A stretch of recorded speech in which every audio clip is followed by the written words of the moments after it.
dear students. In today's class, we are going to study the topics on requisites of a valid meeting or essentials of a valid meeting. നമ്മൾ company meeting എന്ന് പറയുന്ന ടോപ്പിക്കിലെ different types of മീറ്റിങ്ങിനെ കുറിച്ച് പഠിച്ചുകൊണ്ടിരിക്കുകയാണ്. അതിൽ രണ്ട് ടൈപ്പിലുള്ള classification നമ്മൾ കഴിഞ്ഞ ക്ലാസ്സുകളിൽ പറഞ്ഞിരുന്നു. Meeting of shareholders and meeting of directors. അതിൽ വരുന്ന സബായിട്ടുള്ള ക്ലാസിഫിക്കേഷനൊക്കെ പറഞ്ഞു. പക്ഷെ ഓരോ മീറ്റിങ്ങുകളും കൺവീൻ ചെയ്യുന്നത് ആർട്ടിക്കിൾസ് ഓഫ് അസോസിയേഷനിൽ പറയുന്ന പ്രൊവിഷൻസുകൾക്ക് അനുസരിച്ചും കമ്പനീസ് ആക്ട് അനുസരിച്ചും കൊണ്ടായിരിക്കണം. If there is any irregularities or any procedure of the convening of meeting is not required with the act and rules, the meeting will become invalid. Invalid ആകാതിരിക്കണം എന്നുണ്ടെങ്കിൽ എന്ത് ചെയ്യണം? കമ്പനി വിളിച്ച് ചേർക്കുന്ന മീറ്റിങ്ങുകൾക്ക് ചില എസെൻഷ്യൽ ആയിട്ടുള്ള എലമെന്റ്സുകൾ അതിലുണ്ടായിരിക്കണം. ആ എസെൻഷ്യൽ എലമെന്റ്സുകളാണ് നമ്മളിവിടെ പറയുന്ന requisites of a valid meeting or essentials of a valid meeting. ഒരു മീറ്റിംഗ് വാലിഡ് ആകണമെന്നുണ്ടെങ്കിൽ ഉണ്ടായിരിക്കേണ്ട ഘടകങ്ങളാണ് ഇത്. ഇതുണ്ടെങ്കിൽ മാത്രമാണ് ആ മീറ്റിംഗ് എന്താവുള്ളൂ, വാലിഡ് ആവുള്ളൂ. ആ മീറ്റിംഗിൽ എടുക്കുന്ന തീരുമാനങ്ങളെല്ലാം അല്ലെങ്കിൽ റെസൊല്യൂഷൻസുകളെല്ലാം വാലിഡിറ്റി ഉണ്ടാവണമെന്നുണ്ടെങ്കിൽ, എൻഫോഴ്സിബിലിറ്റി ഉണ്ടാവണമെന്നുണ്ടെങ്കിൽ ഈ എസെൻഷ്യൽ ആയിട്ടുള്ള റൂൾസുകൾ കംപ്ലൈ ചെയ്തിരിക്കണം. അപ്പം അതിൽ വരുന്ന പോയിന്റ്സുകളാണ് ഫസ്റ്റ് വൺ പറയുന്നത്, proper authority to convene a meeting. Meeting വിളിച്ചു ചേർക്കുന്നത് പ്രോപ്പർ അതോറിറ്റി ആയിരിക്കണം. Number 2, proper notice should be given to all the members. Then required quorum must be present in the meeting, and business to be transacted in the meeting, and chairman of the meeting and minutes of the meeting. അപ്പോൾ അതിൻ്റെ ഷോർട്ടായിട്ട് ഞാനിവിടെ പറയുന്നുണ്ട്, proper authority and notice, quorum, chairman, agenda and minutes. ഇത്രയും ഘടകങ്ങൾ ഉണ്ടെങ്കിൽ മാത്രമേ ആ മീറ്റിംഗ് വാലിഡ് ആവുള്ളൂ. അപ്പോൾ നമുക്കതിൻ്റെ ജസ്റ്റ് ഒരു ഇൻഫർമേഷൻ പറഞ്ഞതിന് ശേഷം ഇതിൽ ഓരോ പോയിന്റുകളും, നോട്ടീസിനെ കുറിച്ചും quorum, chairman, agenda and minutes, ഇതൊക്കെ ഡീറ്റെയിൽ ആയിട്ട് പഠിക്കാനുള്ളതാണ്. പിന്നെ കഴിഞ്ഞ ക്ലാസ്സിൽ നമുക്ക് ക്വാറം, നോട്ടീസ് ഒക്കെ പഠിച്ചിട്ടുണ്ട്. പക്ഷേ അത് ഓരോ മീറ്റിങ്ങുകളും കൺവീൻ ചെയ്യുമ്പോൾ ഏത് ടൈപ്പിലുള്ള നോട്ടീസുകൾ നൽകണം, അതിൽ മെൻഷൻ ചെയ്യേണ്ട സ്റ്റേറ്റ്മെന്റുകൾ ഏതൊക്കെയാണെന്നുള്ളതാണ് പറഞ്ഞിട്ടുള്ളത്. കോമൺ ആയിട്ടും ഒരു മീറ്റിങ്ങിൻ്റെ എസെൻഷ്യലായിട്ട് വരുന്ന നോട്ടീസ്, ക്വാറം, ഇതിലെന്തെല്ലാം കണ്ടൻസുകളാണ് എന്നുള്ളത് ഈ ആക്ട് അനുസരിച്ച് നമ്മൾ മനസ്സിലാക്കേണ്ടതാണ്. അപ്പോൾ എസെൻഷ്യൽസിൽ first point, proper authority to convene meeting. ഒരു പ്രോപ്പർ അതോറിറ്റി ആയിരിക്കണം മീറ്റിംഗ് കൺവീൻ ചെയ്യേണ്ടത്. കമ്പനിയുടെ കൺസേണിൽ എടുക്കുകയാണെന്നുണ്ടെങ്കിൽ, ഇപ്പോൾ ഷെയർ ഹോൾഡേഴ്സിൻ്റെ മീറ്റിംഗ് കൺവീൻ ചെയ്യുന്നുണ്ടെങ്കിൽ അതാരായിരിക്കണം വിളിച്ചു ചേർക്കേണ്ടത്? ബോർഡ് ഓഫ് ഡയറക്ടേഴ്സ് ആയിരിക്കണം. കാരണം ബോർഡ് ഓഫ് ഡയറക്ടേഴ്സിൻ്റെ ഷെയർ ഹോൾഡേഴ്സിൻ്റെ റെപ്രസെൻറ്റേറ്റീവ് ആണ് ബോർഡ് ഓഫ് ഡയറക്ടേഴ്സ്. അപ്പോൾ ഷെയർ ഹോൾഡേഴ്സുമായി റിലേറ്റഡ് ആയിട്ട് വരുന്ന സ്റ്റാറ്റ്യൂട്ടറി മീറ്റിംഗ്, അതുപോലെ തന്നെ annual general meeting, extra ordinary meeting, ഇതെല്ലാം കൺവീൻ ചെയ്യേണ്ട proper authority board of directors ആയിരിക്കണം. ഇനി ബോർഡ് ഓഫ് ഡയറക്ടേഴ്സിൻ്റെ മീറ്റിംഗ് ഉണ്ട്. ആ ബോർഡ് ഓഫ് ഡയറക്ടേഴ്സിൻ്റെ മീറ്റിംഗ് കൺവീൻ ചെയ്യുമ്പോൾ അതിൻ്റെ പ്രോപ്പർ ആയിട്ടുള്ള അതോറിറ്റി ഓരോ ഡയറക്ടർക്കും അതിനെ വിളിച്ചു ചേർക്കാനുള്ള, ആ മീറ്റിംഗ് വിളിച്ചു ചേർക്കാനുള്ള റൈറ്റ് ഉണ്ട്. ഇത്രയാണ് നമുക്കതിൽ പ്രോപ്പർ അതോറിറ്റി ടു കൺവീൻ മീറ്റിങ്ങിനെ കുറിച്ച് പറയാനുള്ളത്. നമ്പർ 2, നോട്ടീസാണ്. ഓരോ മീറ്റിംഗ് വിളിക്കുമ്പോഴും നോട്ടീസ് എന്ന് പറയുന്ന ഒരു ഇൻസ്ട്രുമെന്റ് ഇവിടെ ഡ്രാഫ്റ്റ് ചെയ്ത് എല്ലാ ഷെയർ ഹോൾഡേഴ്സിനും, എല്ലാ ഡയറക്ടേഴ്സിനും ഏത് പർപ്പസിനാണോ മീറ്റിംഗ് കൺവീൻ ചെയ്യുന്നതെങ്കിൽ ആ പെർട്ടിക്കുലർ ആയിട്ടുള്ള മീറ്റിങ്ങിനനുസരിച്ച് കൊണ്ടുള്ള നോട്ടീസ് തയ്യാറാക്കിയിരിക്കണം. ഇപ്പോൾ ഷെയർ ഹോൾഡേഴ്സിൻ്റെ ഒരു മീറ്റിംഗ് ആണ്, ജനറൽ മീറ്റിംഗ് ആണ് കൺവീൻ ചെയ്യുന്നതെങ്കിൽ the notice should be given at least not less than 21 days before the meeting is convened. 21 ദിവസം മുമ്പെങ്കിലും എന്ത് നൽകിയിരിക്കണം? നോട്ടീസ് നൽകിയിരിക്കണം. ഒരു ജനറൽ മീറ്റിംഗ് ആണ് ഷെയർ ഹോൾഡേഴ്സിൻ്റെത് വിളിക്കുന്നതെങ്കിൽ അങ്ങനെയാണ് നോട്ടീസ് നൽകിയിരിക്കേണ്ടത്. ഇപ്പോൾ നോട്ടീസിൽ കൊടുക്കേണ്ട ഇൻഫർമേഷൻ നമുക്കറിയാം. മീറ്റിംഗ് കൺവീൻ ചെയ്യുന്നതിൻ്റെ ഡേറ്റ്, ടൈം, പ്ലേസ്, എന്തെല്ലാം ബിസിനസ് ആണ് അതിൽ ട്രാൻസാക്ട് ചെയ്യാനായിട്ട് ഉദ്ദേശിക്കുന്നത്, ആ ഇൻഫർമേഷൻസുകളെല്ലാം ആർക്ക് നൽകിയിരിക്കണം? ഈ പറയുന്ന പ്രപ്പോസ് ചെയ്യുന്ന ആളുകൾ ആർക്കാണോ അവർക്ക് നോട്ടീസിലൂടെ സ്റ്റേറ്റ് ചെയ്തിരിക്കണം. ഇനി ഡയറക്ടേഴ്സിൻ്റെ മീറ്റിംഗ് ആണെന്നുണ്ടെങ്കിൽ നമുക്കറിയാം 7 days നോട്ടീസ് നൽകിക്കൊണ്ട് ആയിരിക്കണം ബോർഡ് ഓഫ് ഡയറക്ടേഴ്സിൻ്റെ മീറ്റിംഗ് വിളിച്ചു ചേർക്കുന്നത്. ഇനി ആ ഷോർട്ട് ടേം നോട്ടീസ് നൽകിക്കൊണ്ടും എന്ത് ചെയ്യാം? ഇത്തരത്തിലുള്ള മീറ്റിങ്ങുകൾ വിളിക്കാം. പക്ഷേ മെജോറിറ്റി വരുന്ന ഷെയർ ഹോൾഡേഴ്സോ അല്ലെങ്കിൽ ഡയറക്ടേഴ്സോ അത് കൺസെൻറ്റ് ഉണ്ടെങ്കിൽ മാത്രമേ ഷോർട്ട് ടേം നോട്ടീസ് നൽകിക്കൊണ്ട് ആ പീരീഡിനകത്ത് മീറ്റിംഗ് കൺവീൻ ചെയ്യാനായിട്ട് നിയമം അനുവദിക്കുന്നുള്ളൂ. അനദർ പറയുന്ന ഒരു പോയിന്റ് ക്വാറാണ്. റിക്വയർഡ് ക്വാറം ഉണ്ടായിരിക്കണം. ക്വാറം എന്ന് പറഞ്ഞു കഴിഞ്ഞാൽ അതിൻ്റെ മീനിങ് നമ്മൾ പഠിച്ചു. Minimum number of persons to be presented for a valid meeting. അപ്പോൾ ക്വാറം ഒരു ഷെയർ ഹോൾഡേഴ്സിൻ്റെ മീറ്റിംഗ് ആണെന്നുണ്ടെങ്കിൽ പബ്ലിക് കമ്പനികൾ, പ്രൈവറ്റ് കമ്പനികൾ അതിൻ്റെ ഒക്കെ ഒരു ക്ലാസിഫിക്കേഷൻ അനുസരിച്ച് കൊണ്ട് റിക്വയർഡ് ക്വാറം ഉണ്ടായിരിക്കണം എന്ന് നമുക്കറിയാം. ഇനി ബോർഡ് ഓഫ് ഡയറക്ടേഴ്സിൻ്റെ മീറ്റിംഗ് ആണെന്നുണ്ടെങ്കിൽ 1/3 ആയിട്ടുള്ള ഡയറക്ടേഴ്സ് ഉണ്ടായിരിക്കണം. അതുപോലെ തന്നെ മിനിമം നമ്പർ 2 ഡയറക്ടേഴ്സെങ്കിലും ഉണ്ടെങ്കിൽ അതെന്തായി മാറും? ആ ക്വാറം കംപ്ലീറ്റ് ആയി മാറും. ക്വാറം കംപ്ലീറ്റ് അല്ല, വാലിഡ് ആയിട്ടുള്ളൊരു ക്വാറം ആയി മാറും. അതാണ് ക്വാറത്തിനെ കുറിച്ച് നമുക്ക് പഠിക്കാനുള്ളത്. Another one, business to be transacted എന്ന് പറഞ്ഞു കഴിഞ്ഞാൽ എന്ത് ഇൻഫർമേഷൻസുകളൊക്കെയാണോ, എന്തെല്ലാം ഡീറ്റെയിൽസുകളാണോ ഒരു മീറ്റിംഗ് കൺവീൻ ചെയ്യുമ്പോൾ മെൻഷൻ ചെയ്യാനായിട്ട്, ഡിസ്കസ് ചെയ്യാനായിട്ട് ഉദ്ദേശിക്കുന്നത്, ആ ഐറ്റംസിനെയാണ് നമ്മൾ business to be transacted in the meeting എന്നതുകൊണ്ട് ഉദ്ദേശിക്കുന്നത്. അതാണ് ഇവിടെ നമ്മൾ പറയുന്ന അജണ്ട എന്ന് പറയുന്നത്. എന്തെല്ലാം ഡീറ്റെയിൽസുകൾ, എന്തെല്ലാം ടോപ്പിക്സുകൾ, എന്തെല്ലാം ഐറ്റംസുകളാണ് ഒരു മീറ്റിങ്ങിൽ ഡിസ്കസ് ചെയ്യാനായിട്ട് ഉദ്ദേശിക്കുന്നതെങ്കിൽ അത് സ്പെസിഫൈ ചെയ്യണം.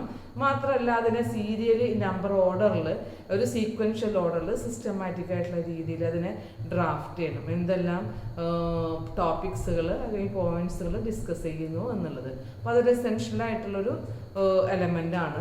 അനദർ വൺ പറയുന്നത് ചെയർമാൻ ഓഫ് ദ മീറ്റിംഗ് ആണ്. ബോർഡ് ചെയർമാൻ തന്നെ ആയിരിക്കും മീറ്റിങ്ങിൻ്റെ ചെയർമാൻ. ഇപ്പോൾ ചെയർമാനിനെ കുറിച്ചുള്ള ഒരു ഇൻഫർമേഷൻ നമുക്ക് ഡീറ്റെയിൽ ആയിട്ട് പഠിക്കാനുണ്ട്. Chairman is the authorised person to proceed the meeting and to preside the meeting. ആ മീറ്റിംഗ് കംപ്ലീറ്റ് ആയിട്ടും അതിൻ്റെ പ്രൊസീഡിങ്സ് കംപ്ലീറ്റ് ചെയ്യേണ്ട ഉത്തരവാദിത്തപ്പെട്ട വ്യക്തിയാണ് ചെയർമാൻ എന്ന് പറയുന്നത്. അതിൻ്റെ ഒരു മീറ്റിങ്ങിൻ്റെ ഒരു ലീഡിങ് പവർ, ആ മീറ്റിങ്ങിലുണ്ടായിരിക്കേണ്ട A to Z അല്ലെങ്കിൽ തുടക്കം മുതൽ ലാസ്റ്റ് വരെയുള്ള എല്ലാ കാര്യങ്ങളും കൺട്രോൾ ചെയ്യുകയും അതിൻ്റെ എന്തിനാണ് പർപ്പസിനാണോ മീറ്റിംഗ് കൺവീൻ ചെയ്തതെങ്കിൽ അത് അക്കംപ്ലിഷ് ചെയ്തുകൊണ്ട് അതിനെ കൺക്ലൂഡ് ചെയ്യേണ്ട ഡ്യൂട്ടി ചെയർമാനാണ്. Last one, minutes of the meeting ആണ്. മിനിറ്റ്സ് എന്ന് പറയുമ്പോൾ ഒരു മീറ്റിംഗ് വിളിച്ചു ചേർത്ത് കഴിഞ്ഞാൽ അതിൻ്റെ ഒഫീഷ്യലായിട്ടുള്ള റെക്കോർഡ്സുകൾ ഉണ്ടായിരിക്കണം. അതിലെടുത്തിട്ടുള്ള റെസൊല്യൂഷൻസുകൾ, ഡിസിഷൻസുകൾ ഇതെല്ലാം റെക്കോർഡിക്കലാക്കിയിരിക്കണം. ആ റെക്കോർഡ്സുകളാണ്, ഒഫീഷ്യൽ റെക്കോർഡ്സുകളാണ് ഈ പറയുന്ന മിനിറ്റ്സ് എന്നതുകൊണ്ട് ഉദ്ദേശിക്കുന്നത്. Minutes is the official records of the all proceedings of the meeting. Every company must keep the record of the proceedings of the meeting, that is minutes. The minutes should be signed by the chairman of the meeting. അപ്പോൾ meeting complete ചെയ്ത് കഴിഞ്ഞാലും അതിനെക്കുറിച്ചുള്ള എല്ലാ പ്രൊസീഡിങ്സുകളും ഈ മിനിറ്റ്സിലുള്ളത് കൊണ്ട് next meeting വിളിച്ച് ചേർക്കുമ്പോൾ കഴിഞ്ഞ മീറ്റിങ്ങിൽ എടുത്ത തീരുമാനങ്ങൾ എന്തൊക്കെയാണ് എന്നുള്ളത് അത് അപ്രൂവൽ കിട്ടി എല്ലാ മെമ്പേഴ്സിന് മുൻപാകെയും അത് വായിക്കുകയും അപ്രൂവലാക്കുകയും ചെയ്യണം. അപ്പം മിനിറ്റ്സ് തയ്യാറാക്കിയിരിക്കണം എന്നുള്ളത് കമ്പൽസറി ആണ്. കാരണം മിനിറ്റ്സിലാണ് എന്തെല്ലാം ഡിസിഷൻസുകൾ എടുത്തു, എന്തെല്ലാം മാറ്റേഴ്സുകളാണ് മീറ്റിങ്ങിൽ ട്രാൻസാക്ട് ചെയ്തിട്ടുള്ളത്, എന്തെല്ലാം റെസൊല്യൂഷൻസുകൾ പാസ്സാക്കിയിട്ടുണ്ട്, ഇതിനെക്കുറിച്ചുള്ള ഒരു ഒഫീഷ്യൽ റെക്കോർഡ്സാണ് മിനിറ്റ്സ് എന്ന് പറയുന്നത്. അപ്പം ഇത്രയാണ് നമുക്ക് എസെൻഷ്യൽസ് ഓഫ് വാലിഡ് മീറ്റിങ്ങിനെ കുറിച്ച് പറയാനുള്ളത്. Number 1, proper authority and notice, quorum, chairman, agenda and minutes. നമുക്കിതിൽ ഓരോ പോയിന്റുകളും കുറച്ചും കൂടെ ഡീറ്റെയിൽ ആയിട്ട് പഠിക്കാനുണ്ട്. കഴിഞ്ഞ ക്ലാസ്സിൽ നമ്മൾ അതിൽ പറഞ്ഞ നോട്ടീസ്, ക്വാറം എന്നൊക്കെ പറഞ്ഞു കഴിഞ്ഞാൽ അത് ഓരോ പെർട്ടിക്കുലർ ആയിട്ടുള്ള മീറ്റിങ്ങിനും കൺസേൺഡ് ആയിട്ട് വരുന്ന ടോപ്പിക്കുകളാണ്. അപ്പോൾ എക്സാമിനേഷൻ പോയിന്റ് ഓഫ് വ്യൂവിൽ ചോദിക്കാറുള്ളതാണ് essentials of a valid meeting. ഇപ്പോൾ നമ്മൾ ഈ പറയുന്ന പോയിന്റുകൾ notice, quorum, chairman, agenda, minutes ഇതൊക്കെ വളരെ ഡീറ്റെയിൽ ആയിട്ട് എഴുതണം. എസ്സേ ക്വസ്റ്റ്യൻസുകളൊക്കെ വരുന്നുണ്ടെങ്കിൽ ഇത് ഇമ്പോർട്ടൻ്റ് ആയിട്ടുള്ളൊരു ടോപ്പിക് തന്നെയാണ്. ഓരോ പോയിന്റുകളും 4 മാർക്സിനും ചോദിക്കാവുന്നതാണ്. ഓക്കെ, നോട്ടീസിനെ കുറിച്ചിട്ടാണ് ഫസ്റ്റ് വൺ പറയുന്നത്. Notice of the meeting.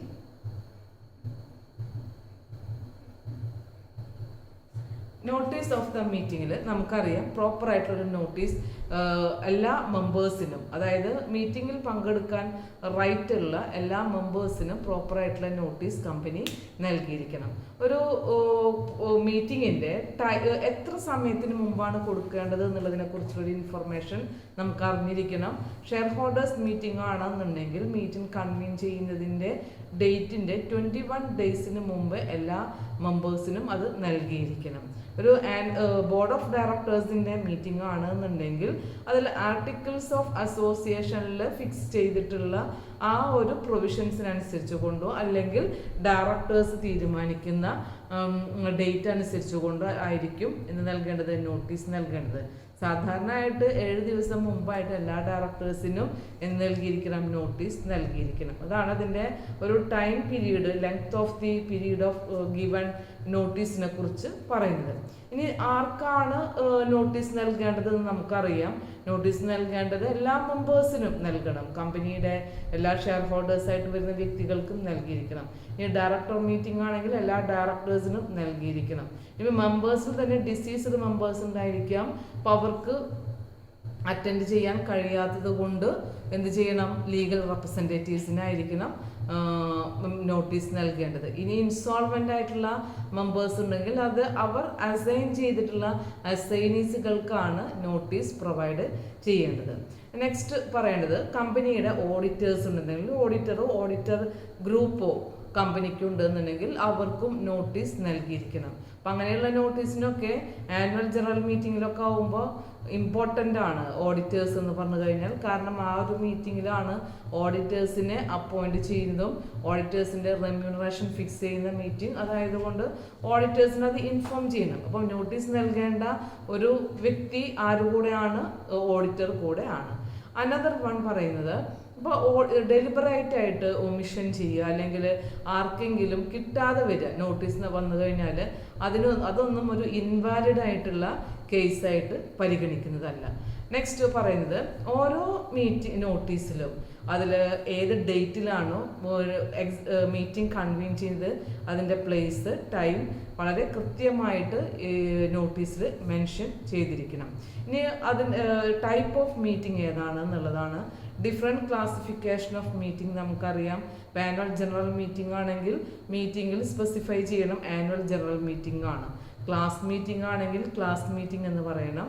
Board statutory meeting ആണെങ്കിൽ സ്റ്റാറ്റ്യൂട്ടറി മീറ്റിംഗ് എന്ന് തന്നെ മെൻഷൻ ചെയ്തിരിക്കണം. അത് ഏത് മീറ്റിംഗ് ആണ് എന്നുള്ളതും എന്ത് പർപ്പസിനാണോ മീറ്റിംഗ് കൺവീൻ ചെയ്യേണ്ടത് എന്നുള്ളതും അവർക്ക് അറിയുന്നതിന് വേണ്ടി അത് മെൻഷൻ ചെയ്യണം എന്നുള്ളത് കമ്പൽസറി ആണ്.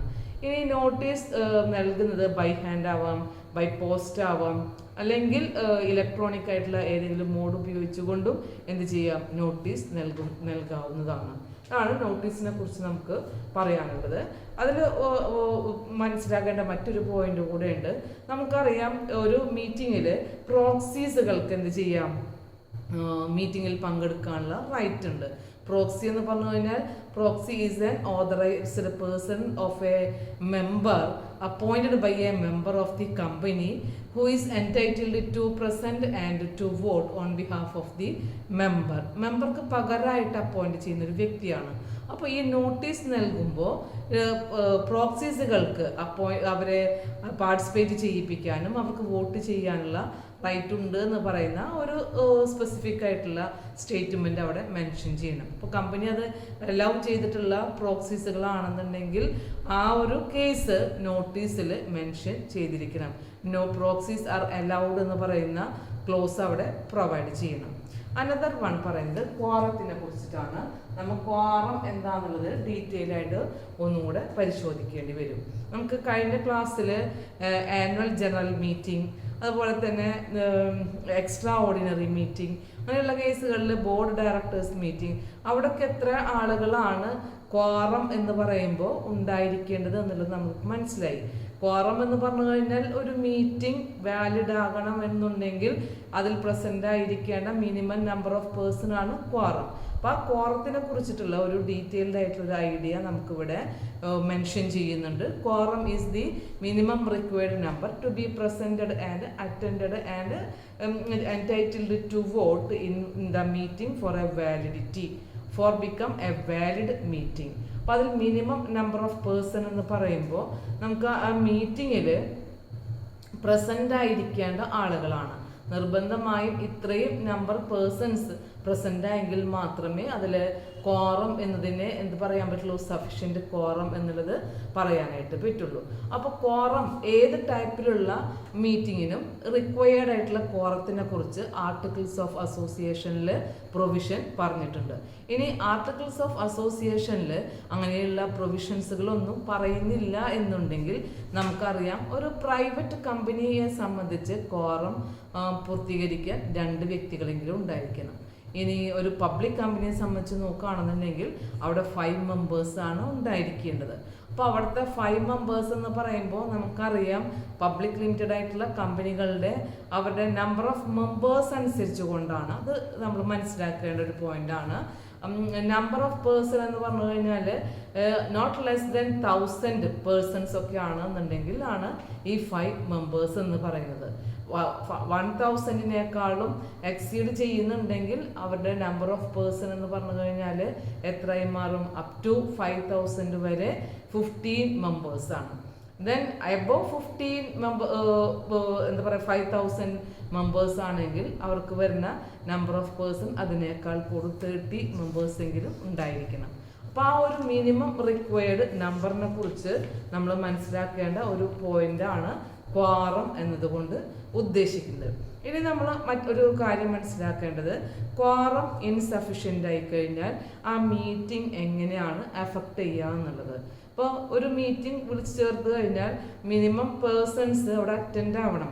അപ്പോൾ അത് ഹാഫ് ആൻ അവർ, അതിൻ്റെ തുടക്കം മുതൽ അരമണിക്കൂറെങ്കിലും നമ്മൾ വെയിറ്റ് ചെയ്യണം. ഇത്ര പേഴ്സൺസ് അവിടെ അറ്റൻഡ് ചെയ്യുമോ എന്നുള്ളത് വെയിറ്റ് ചെയ്യണം.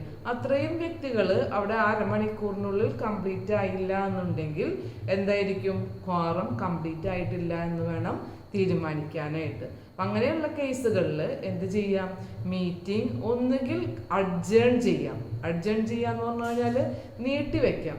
അല്ലാത്ത കേസുകളിൽ മീറ്റിങ്ങിന് എന്ത് ചെയ്യേണ്ടതായിട്ട് വരും, ക്യാൻസൽ ചെയ്യേണ്ടതായിട്ട് വരും. അപ്പം ക്യാൻസൽ ചെയ്യുന്ന സിറ്റുവേഷൻസ് എന്ന് പറയുമ്പോൾ എക്സ്ട്രാ ഓർഡിനറി മീറ്റിംഗ് വിളിച്ചു ചേർത്ത് കഴിഞ്ഞാലാണ് ഈ ക്വാറം ഇൻസഫിഷ്യൻ്റ് ആയി വന്നു കഴിഞ്ഞാൽ അതെന്ത് ചെയ്യുന്നത്, ക്യാൻസൽ ചെയ്യുന്നത്. മറ്റ് ബോർഡ് മീറ്റിങ്ങുകളോ അല്ലെങ്കിൽ ഷെയർ ഹോൾഡേഴ്സ് മീറ്റിങ്ങുകളോ ആണെന്നുണ്ടെങ്കിൽ ക്വാറം ഇൻസഫിഷ്യൻ്റ് ആയിട്ടുള്ള കേസുകളിൽ അതിനെ അഡ്ജേൺ ചെയ്തിരിക്കണം. അഡ്ജേൺ ചെയ്യുമ്പോൾ നെക്സ്റ്റ് വീക്കിൽ അതേ ടൈമിലും പ്ലേസിലും വെച്ചുകൊണ്ട് അത് തീരുമാനിക്കാവുന്നതാണ്. അല്ലെങ്കിൽ അവരുടെ ബോർഡ് ഓഫ് ഡയറക്ടേഴ്സിൻ്റെ തീരുമാനപ്രകാരം അതിനെന്ത് ചെയ്യാം, മറ്റൊരു ഡേറ്റിലേക്ക് മാറ്റിവെക്കാവുന്നതാണ്. അതാണ് ഇതിനെക്കുറിച്ച് പറയുന്നത്, ക്വാറം ഇൻസഫിഷ്യൻ്റ് ആവുന്ന കേസുകളെ കുറിച്ച് പറയുന്നത്. ഇനി ഡയറക്ടേഴ്സിൻ്റെ മീറ്റിങ്ങിൽ ക്വാറം എന്ന് പറയുമ്പോൾ നമുക്കറിയാം അത് 1/3 ടോട്ടൽ ഡയറക്ടേഴ്സിൻ്റെ 1/3 അല്ലെങ്കിൽ 2 whichever is higher, that is the quorum for directors meeting. അപ്പോൾ ഡയറക്ടേഴ്സിൻ്റെ മീറ്റിങ്ങിൽ ആ പ്രൊസീഡിങ്സിൻ്റെ ടൈമിൽ ഉണ്ടായിരിക്കേണ്ട ആളുകൾ ഒന്നുകിൽ ടോട്ടൽ ഡയറക്ടേഴ്സിൻ്റെ 1/3 അല്ലെങ്കിൽ 2 ഡയറക്ടേഴ്സ്, അതിലേതാണോ ഹയർ എന്നുണ്ടെങ്കിൽ അത്രയും ഡയറക്ടേഴ്സ് അവിടെ പ്രസൻ്റ് ഉണ്ടെങ്കിൽ ആ ബോർഡ് മീറ്റിംഗ് എന്തായി മാറും, വാലിഡായി മാറും. ഇനി ആ സഫിഷ്യൻ്റ് അല്ലാത്ത കേസുകളിലും ബോർഡ് മീറ്റിംഗ് എന്ത് ചെയ്യാം, അഡ്ജേൺ ചെയ്യാം. അപ്പോൾ അഡ്ജേൺ ചെയ്യുമ്പോൾ എത്ര ആളുകൾ ഏത് ടൈമിലേക്കാണോ എന്നുള്ളത് ബോർഡിന് അല്ലെങ്കിൽ ഡയറക്ടേഴ്സിന് അത് തീരുമാനിക്കേണ്ടതാണ്. അപ്പോൾ ആ മീറ്റിംഗ് കൺവീൻ ചെയ്യുന്ന ടൈമിൽ തന്നെ എല്ലാ ഡയറക്ടേഴ്സും എന്തായിരിക്കണം, അവിടെ പ്രസൻ്റ് ആയിരിക്കണം എന്നുള്ളത് നിർബന്ധമാണ്. ഇനി ചില കേസുകളിൽ ഇപ്പോൾ കംപ്ലീറ്റ് ആയിട്ടുള്ള ടൈമിൽ തന്നെ, അതായത് ഇപ്പോൾ 2-3 മണിക്കൂർ നീണ്ടു നിൽക്കുന്ന മീറ്റിങ്ങുകളൊക്കെ ആണെന്നുണ്ടെങ്കിൽ ആ ആളുകളെല്ലാവരും അത്രയും ടൈമൊന്നും പ്രസന്റ് ആയിരിക്കണം എന്നുള്ളത് നിർബന്ധമല്ല. അതായത് അതിലുള്ള ബിസിനസ് കാര്യങ്ങൾ അല്ലെങ്കിൽ അതിൽ ചർച്ച ചെയ്യുന്ന വിഷയങ്ങളെല്ലാം അവതരിപ്പിച്ച് കഴിയുന്ന സമയത്ത് അവർ ഉണ്ടായിക്കഴിഞ്ഞാലും ക്വാറം സഫിഷ്യൻ്റ് ആണ് എന്നുള്ളത് പരിഗണിക്കാവുന്നതാണ്. അത് മാത്രമല്ല, അതിൽ വരുന്ന മെമ്പേഴ്സ് എന്ത് ചെയ്തിരിക്കണം, ഓരോ ഡിസിഷൻസുകൾ വരുമ്പോഴും അതിന് വോട്ടിംഗ് ആവശ്യമായി വരുന്ന സന്ദർഭങ്ങളൊക്കെ ഉണ്ടായിരിക്കും. അങ്ങനെയാണ് ഒരു ഡിസിഷൻസുകൾ ഒരു റെസൊല്യൂഷൻസുകളായിട്ട് പാസ്സാക്കുന്നത്. അതിനു വേണ്ടിയാണ് എപ്പോഴും മീറ്റിങ്ങുകൾ കൺവീൻ ചെയ്യുന്നത് തന്നെ കമ്പനികൾ. അപ്പം അങ്ങനെയുള്ള കേസുകളിൽ സഫിഷ്യൻ്റ് ആയിട്ടുള്ള നമ്പർ ഓഫ് പേഴ്സൺസ് അവിടെ പ്രസന്റ് ആയിരിക്കണം എന്നുള്ളത് കമ്പൾസറിയാണ്. അല്ലാത്ത കേസുകളിൽ അവർ ത്രൂ ഔട്ട് ദ മീറ്റിങ്ങിൽ എല്ലാ ടൈമിലും അവർ പ്രസന്റ് ആയിരിക്കണം എന്നുള്ളതിന് പ്രൊവിഷൻ ഇല്ല. ഇതിനെക്കുറിച്ചാണ് നമുക്ക് ഏതിൽ പറയാനുള്ളത്, ക്വാറം എന്നതുകൊണ്ട് ഉദ്ദേശിക്കുന്നത്. അനദർ പോയിന്റ് നമുക്ക് പഠിക്കാനുള്ളത് ചെയർമാനാണ്. നമ്മൾ കഴിഞ്ഞ ക്ലാസ്സുകളിൽ ചെയർമാൻ എന്ന് പറയുന്ന ഒരാളെ കുറിച്ച് 1-2 പോയിന്റുകളൊക്കെ മനസ്സിലാക്കിയിരുന്നു. പക്ഷേ ഇന്ന് നമുക്ക് ചെയർമാൻ എന്ന് പറയുന്ന ഒരു ടോപ്പിക്കിനെ കുറിച്ച് വളരെ ഡീറ്റെയിൽ ആയിട്ട് തന്നെ പഠിക്കാനുണ്ട്. Who is the chairman? What are the rights and powers and duties of the chairman? Then qualities of a chairman. ഇതൊക്കെയാണ് നമുക്ക് ഈ ഒരു ടോപ്പിക്കിൽ പഠിക്കാനുള്ളത്. ചെയർമാൻ എന്ന് പറയുന്ന ആര് വരുന്നത്? Chairman is the person who presides and conducts the proceedings over the meeting. കഴിയുന്നത് വരെ മീറ്റിങ്ങിന്റെ എല്ലാ കാര്യങ്ങളും നിയന്ത്രിക്കുന്ന വ്യക്തി ആണ് ഒരു ചെയർമാൻ എന്ന് പറയുന്നത്. അപ്പൊ ചെയർമാൻ അപ്പോയിന്റ് ചെയ്യുമ്പോൾ അതിനുള്ള അപ്പോയിന്റ്മെന്റിനെ കുറിച്ചുള്ള റൂൾസും പ്രൊവിഷൻസുകളും ആർട്ടിക്കിൾസ് ഓഫ് അസോസിയേഷനിൽ പറഞ്ഞിട്ടുണ്ടായിരിക്കും. അതിന്റെ റൂളുകളെല്ലാം അതിൽ കൃത്യമായിട്ടുള്ള പ്രൊവിഷൻസുകൾക്ക് അനുസൃതമായിട്ടാണ് ഒരു മീറ്റിങ്ങിന് ഒരു ചെയർമാനെ അപ്പോയിന്റ് ചെയ്യുന്നത്. അപ്പോൾ എങ്ങനെയാണ് ചെയർമാനെ അപ്പോയിന്റ് ചെയ്യുന്നത് എന്നുള്ളതിനെ കുറിച്ച് നമുക്കൊരു ധാരണ ഉണ്ടായിരിക്കണം. ഇലക്ഷൻ എങ്ങനെയാണ് എന്നുള്ളതാണ് നമ്മൾ ആദ്യം പറയുന്നത്. ചെയർമാനെ ഇലക്ട് ചെയ്യുന്ന പ്രൊസീജിയർ. ചെയർമാനെ ഇലക്ട് ചെയ്യുന്നത്, chairman is elected by the board of directors ആണ്. ബോർഡ് ഓഫ് ഡയറക്ടേഴ്സിൽ വരുന്ന ആളുകളിൽ നിന്നാണ് ഒരു ചെയർമാനെ എന്ത് ചെയ്യുന്നത്, ഇലക്ട് ചെയ്യപ്പെടുന്നത്. അപ്പോൾ ചെയർമാൻ ഇതുപോലെ ഇലക്ട് ചെയ്തിട്ടില്ല എന്നുണ്ടെങ്കിൽ, അതായത് ഇപ്പോൾ സാധാരണ ബോർഡ് ഡയറക്ടേഴ്സ് മെമ്പർമാരെല്ലാവരും കൂടെ ഒരു ആളിനെ എന്ത് ചെയ്യേണ്ടതാണ്, ചെയർമാനായിട്ട് ഇലക്ട് ചെയ്യേണ്ടതാണ്. അപ്പം അങ്ങനെ ഇലക്ട് ചെയ്യപ്പെട്ടിട്ടില്ല എന്നുണ്ടെങ്കിൽ അങ്ങനെയുള്ള ഒരു മീറ്റിങ്ങിലേക്ക് ഒരു ചെയർമാൻ ആവശ്യമാണ്. അപ്പോൾ അവിടെ പ്രസന്റ് ആയിട്ടുള്ള ഒരു വ്യക്തിയായിരിക്കും, ഒരു ഡയറക്ടർ ആയിരിക്കും. ആ ഡയറക്ടറിൽ നിന്നായിരിക്കും ഒരാളെ എന്ത് ചെയ്യുന്നത്, ഇലക്ട് ചെയ്യുന്നത്. ഇനി അത് മാത്രമല്ല, ഇലക്ട് ചെയ്യപ്പെട്ടിട്ടുള്ള ഒരു ചെയർമാനാണ്, പക്ഷെ അയാൾ എന്ത് ചെയ്തിട്ടില്ല, മീറ്റിംഗ് സ്റ്റാർട്ട് ചെയ്ത് 15 മിനിറ്റ്സ് ആയിട്ടും പ്രസന്റ് ആയില്ല. അങ്ങനെയുള്ള കേസ് വന്നു കഴിഞ്ഞാലും എന്ത് ചെയ്യും, അവിടെ പ്രസന്റായ ഡയറക്ടർമാരിൽ നിന്ന് ഒരാളെ എന്ത് ചെയ്യുന്നതാണ്, ചെയർമാനായിട്ട് ഇലക്ട് ചെയ്യുന്നതാണ്. ആക്ച്വലി നിയമപ്രകാരം ബോർഡ് ചെയർമാൻ തന്നെയായിരിക്കും മീറ്റിങ്ങിന്റെ ചെയർമാൻ എന്ന് പറയുന്നത്.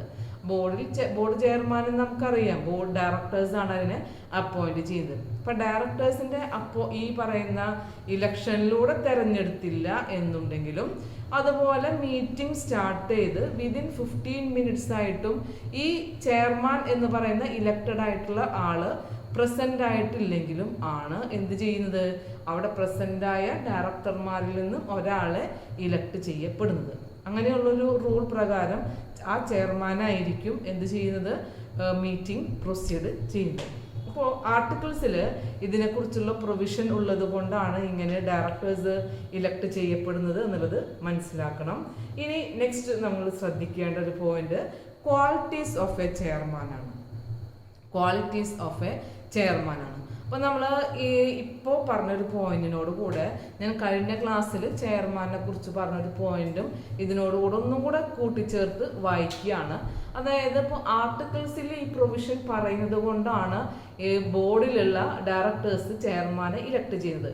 ഇനി ആർട്ടിക്കിൾസിൽ ഇങ്ങനെയുള്ള പ്രൊവിഷൻസുകളൊന്നും ഇല്ല എന്നുണ്ടെങ്കിൽ എങ്ങനെയായിരിക്കും, പ്രസന്റ് ചെയ്തിട്ടുള്ള മെമ്പർമാരുണ്ടായിരിക്കും ആ മീറ്റിങ്ങിൽ, അവരിൽ നിന്നും ഒരാളായിരിക്കും എന്ത് ചെയ്യുന്നത്, ഇലക്ട് ചെയ്യപ്പെടുന്നത്. അപ്പം അങ്ങനെ ഇലക്ട് ചെയ്യപ്പെടുമ്പോൾ ഷോ ഓഫ് ഹാൻഡ്, കൈപ്പൊക്കി ആര് ഇലക്ട് ചെയ്യപ്പെടണം എന്ന് പറയുന്ന ഒരു ഫേവർ ആയിട്ടുള്ള ഒരു വ്യക്തിയെ ആരെങ്കിലും പേരെടുത്ത് പറയുന്നുണ്ടെങ്കിൽ അയാളായിരിക്കും എന്ത്, ചെയർമാനായിട്ട് വരുന്നത്. അതിൽ തന്നെ നമുക്ക് മനസ്സിലാക്കേണ്ട മറ്റൊരു പോയിന്റ്, ഇപ്പൊ ഷോ ഓഫ് ഹാൻഡിലാണ് ഒരാളിനെ ഇലക്ട് ചെയ്തിട്ടുള്ളത്. ഇനി കുറച്ച് ആളുകളുടെ അഭിപ്രായം എന്ന് പറഞ്ഞു കഴിഞ്ഞാൽ പോൾ ചെയ്തുകൊണ്ട്, വോട്ടിംഗ് ചെയ്തുകൊണ്ട് എന്ത് വേണം, ഒരു ഇലക്ഷൻ ചെയ്തുകൊണ്ട് ഈ ചെയർമാനെ ഇലക്ട് ചെയ്യപ്പെടണമെന്ന് ഒരു ആശയം വരികയാണെങ്കിൽ അതിനുള്ള പ്രൊസീഡിങ്സ് ചെയ്യണം, ഇലക്ട് ചെയ്യണം, പോളിംഗ് കണ്ടക്ട് ചെയ്യണം. എന്നിട്ട് ആ വ്യക്തിയായിരിക്കും ഇനി വരുന്ന സക്സീഡിങ് ആയിട്ട് വരുന്ന എല്ലാ മീറ്റിങ്ങുകളുടെയും ചെയർമാൻ എന്ന് പറയുന്ന ആള്. അപ്പോൾ ഈ ചെയർമാന്റെ കേസിൽ ആ ഒരു പോയിന്റും ശ്രദ്ധിക്കണം. ആർട്ടിക്കിൾസിന്റെ പ്രൊവിഷൻ അനുസരിച്ച് കൊണ്ട് ഡയറക്ടേഴ്സ് ഇലക്ട് ചെയ്യുന്നു. ആർട്ടിക്കിൾസിൽ അങ്ങനെ പ്രൊവിഷൻ ഇല്ലാതെ വരുമ്പോഴാണ് എന്ത് ചെയ്യുന്നത്, പ്രസന്റഡ് ആയിട്ടുള്ള മെമ്പേഴ്സിൽ നിന്നും ഒരാളിന് ഇലക്ട് ചെയ്യപ്പെടുന്നത്. അത് ഷോ ഓഫ് ഹാൻഡിൽ ഇലക്ട് ചെയ്യപ്പെടാം, അല്ലെങ്കിൽ ബൈ പോളിങ്ങിലൂടെയും എന്ത് ചെയ്യാം, ഇലക്ട് ചെയ്യപ്പെടാം. ഓക്കെ, അനദർ നമുക്ക് ഇവിടെ ചർച്ച ചെയ്യുന്ന മറ്റൊരു point qualities of A chairman ആണ്. ഇപ്പൊ ഇലക്ഷൻ കഴിഞ്ഞു, ഇനി അടുത്തത് നമ്മൾ മനസ്സിലാക്കേണ്ടത് ക്വാളിറ്റീസ് ആണ്. ഒരു ചെയർമാന് ഉണ്ടായിരിക്കേണ്ട, അയാൾ പൊസസ് ചെയ്യുന്ന ചില ക്വാളിറ്റീസുകൾ ഉണ്ടായിരിക്കും. First one, he's an impressive personality and leadership quality. അറിയാം, ഒരു മീറ്റിംഗ്, കമ്പനി മീറ്റിംഗ് ഒരു ഒഫീഷ്യൽ മീറ്റിംഗ് ആണ്. ഒഫീഷ്യൽ മീറ്റിങ്ങിന്റെ പർപ്പസ് അനുസരിച്ച് കൊണ്ട് മീറ്റിംഗ് അക്കംപ്ലിഷ് ചെയ്യണമെന്നുണ്ടെങ്കിൽ he should have the impressive quality and leadership quality, impressive personality and leadership quality. And number 2, he should be a courteous, good-natured and impartial, and he should be cool and patient and tactful. Then he should have the firm in enforcing rules, and he must be a strict disciplinarian, and he should have good knowledge of the provisions regarding the meeting of the companies, and he should have the knowledge of powers and duties of a chairman. അതായത് അയാൾക്ക് ചില personal ആയിട്ടുള്ള qualities ഉണ്ടായിരിക്കണം, ചില professional ആയിട്ടുള്ള ക്വാളിറ്റീസും ഉണ്ടായിരിക്കണം. അതാണ് ഈ ഒരു 6 പോയിന്റിൽ നിന്നും മനസ്സിലാക്കേണ്ടത്. അയാൾക്ക് ഉണ്ടായിരിക്കേണ്ട പേഴ്സണൽ ക്വാളിറ്റീസ് എന്ന് പറഞ്ഞാൽ പേഴ്സണൽ ആയിട്ടുള്ള ചില good personality, impressive personality, courteous, good nature, impartiality, cool, patient, tactful, ഇതെല്ലാം അയാൾക്ക് ഉണ്ടായിരിക്കേണ്ട പേഴ്സണൽ ക്വാളിറ്റീസുകളാണ്. പക്ഷെ അയാൾക്ക് ഉണ്ടായിരിക്കേണ്ട പ്രൊഫഷണൽ എന്ന് പറയുമ്പോൾ അയാൾ ചെയർമാൻ മീറ്റിംഗ് കൺവീൻ ചെയ്യുന്നതിൻ്റെ റൂൾസും റെഗുലേഷൻസുകളും കമ്പനീസ് ആക്ട് പ്രൊവിഷൻസുകൾ ഇതെല്ലാം നന്നായി പഠിച്ചു മനസ്സിലാക്കിയ ഗുഡ് നോളജ് ഉള്ളൊരു വ്യക്തിയായിരിക്കണം ചെയർമാൻ എന്ന് പറയുന്ന വ്യക്തി. അതിൽ കൂടാതെ നമുക്ക് അറിയേണ്ട മറ്റൊരു പോയിന്റാണ് powers of chairman. The powers of chairman is summarized as number 1, power to preside over the meeting. Number 2, power to decide the priority of speakers. അത് മീറ്റിംഗ് സ്റ്റാർട്ട് ചെയ്യേണ്ട അതിൻ്റെ കംപ്ലീറ്റ് പ്രൊസീഡിങ്സ് പ്രിസൈഡിങ് ചെയ്ത് ഒരു അധ്യക്ഷ സ്ഥാനത്ത് നിൽക്കുന്നതും അത് അതിൻ്റെ നിയമാവലികൾക്കനുസരിച്ച് കൊണ്ട് അത് നടത്തിക്കൊണ്ടു പോകേണ്ടതും ആരാണ്? ഇയാൾ തന്നെയാണ്, ചെയർമാനാണ്. അതിനുള്ള പവർ അയാൾക്കുണ്ട്. അത് മാത്രമല്ല മുൻഗണനാക്രമത്തിൽ ആരൊക്കെയാണ് സംസാരിക്കേണ്ടത് എന്നുള്ളത്, ഒരുപാട് അംഗങ്ങൾ ഉൾപ്പെടുന്ന മീറ്റിങ്ങുകളാവുമ്പോൾ ആരൊക്കെയാണ് ഫസ്റ്റ് പ്രയോറിറ്റി നൽകേണ്ടത് എന്നുള്ളത് തീരുമാനിക്കുന്നത് ചെയർമാനായിരിക്കും. And power to stop discussion. ചില കേസുകളിൽ മീറ്റിങ്ങുമായി റിലേറ്റഡ് ആയിട്ട് ഡിസ്കഷൻസുകളോ ചിലപ്പോൾ ഡിബേറ്റ്സുകൾ തന്നെ ഉണ്ടാവാം. അങ്ങനെ വരുന്ന കേസുകളിൽ അൺഫേവറബിൾ ആയിട്ടുള്ള കണ്ടീഷൻസുകൾ ആ ഡിസ്കഷൻ സ്റ്റോപ്പ് ചെയ്യാനുള്ള പവർ അദ്ദേഹത്തിനുണ്ട്. Then power to put option to vote by show of hand first and if properly demanded by poll. അതായത് സാധാരണയായിട്ട് ഡിസിഷൻസുകളൊക്കെ റെസൊല്യൂഷൻ പാസ്സാക്കണമെന്നുണ്ടെങ്കിൽ ഒരു തീരുമാനത്തിന് അനുകൂലമായിട്ടുള്ളവർ ആരാണ് അല്ലെങ്കിൽ അതിന് എഗെയിൻസ്റ്റ് ആയിട്ടുള്ളവർ ആരാണെന്ന് തീരുമാനിക്കണം. അപ്പോൾ ഒന്നുകിൽ കമ്പനി യൂഷ്വലായിട്ട് ഫോളോ ചെയ്യുന്ന മെത്തേഡ് ഒന്ന് ഷോ ഓഫ് ഹാൻഡ് ആണ്, മറ്റൊരെണ്ണം പോളിംഗ് ആണ്.